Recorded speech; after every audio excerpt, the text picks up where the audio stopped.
Täällä ollaan naisten kympillä kollegaehdokkaiden Johannan ja Timon kanssa kannustamassa Kerttujen juoksujoukkuetta. Täällä on ihan hulluna porukkaa ja sairaan lämmin, mikä on siis aivan fantastista.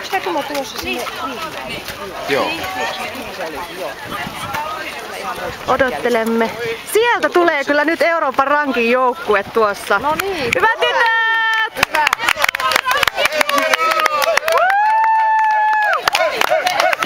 Sieltä jätskiä. Jätskiä.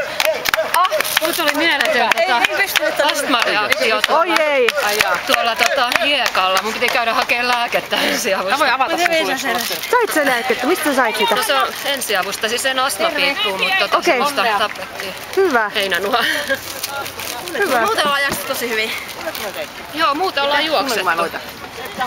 Tai juostu. Hyvä. Mikä fiilis nyt tähän videolle tulisi nyt? No siis Euroopan rankin juoksufiilis, että kyllähän tässä Berliinin maraton. Juoksutiimi. Että Berliinin maraton varmaan sitten syyskuussa meitä odottaa, ne ei tässä muualta. Ja Brysselin maratonia pitäisi ruveta järjestämään, että... Joo. Kyllä. Jos pääsette, niin voitteko hoitaa? Kyllä, Johanna järjestetään Brysselin maraton. Me ollaan siis tietenkin kannustusjoukot Joo, vaan. tullaan sitten juoksemaan, että ruudeloilla, niin kyllä se onnistuu. Me huoletaan teidät myös Brysselin maratonilla. No niin, Hyvä. mahtavaa.